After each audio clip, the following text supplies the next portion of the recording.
Incredible Hulk is a B&M sit-down looping coaster that opened at Islands of Adventure with the park in 1999. The ride looks stunning across the park's iconic lagoon with its imposing green track over the water.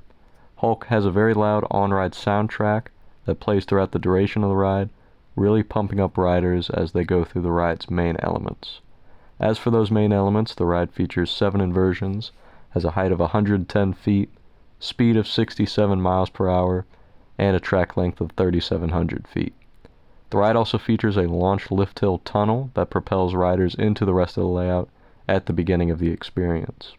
It's also one of the most intense coasters I've experienced, with sustained G-forces throughout the ride, all while still being pretty comfortable and smooth. The ride was also given a complete retrack in 2016, making for an even smoother ride experience. The ride features classic B&M over-the-shoulder restraints with a seat belt, and these are fairly comfortable.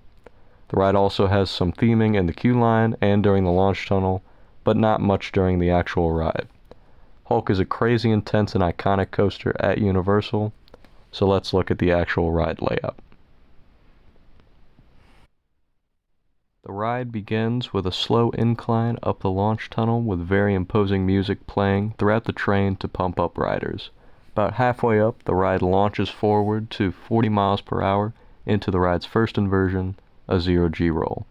This is easily my favorite part of the ride, with a combination of on-ride audio, Hulk yelling as you launch, and the airtime you get in that inversion. The ride then goes into a drop of sorts where it reaches the max speed of 67 miles per hour.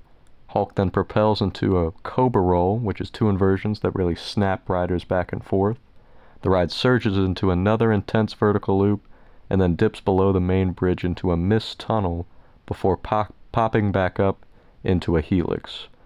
After the helix, the ride snaps through a very intense and whippy corkscrew before diving down again into another vertical loop. The ride maintains its intensity after the loop with a couple very intense and drawn-out turns, and a snap in between them to go into the ride's mid-course brake run. This mid-course doesn't really slow down the train too much, and you get a nice pop off of it. The ride pops off the mid-course into another corkscrew, but this one delivers more hang time than whip. The ride kind of meanders for a bit here with a few turns and a little drop where the on-ride photo is taken before entering the final brake run. Overall, Hulk is a super intense roller coaster, and I actually believe it's one of the most intense I've been on, beating out other rides such as Batman and Mr. Freeze.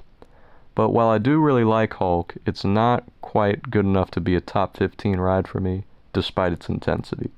The ride is still one of my favorites in the park though, with only Velocicoaster and a couple other rides being better. This is a must-do when you go to Islands of Adventure, but this ride does get some pretty good wait times, even with Velocicoaster now open, so I strongly recommend to use the single rider line if it's open, because I walked on every time I used it, even when the regular line was over an hour. Hulk is a great B&M coaster with superb intensity, so if you love intense G-forces, this is definitely the ride for you. Be sure to subscribe for more coaster reviews, and definitely be on the lookout for more Universal Studios videos in the future.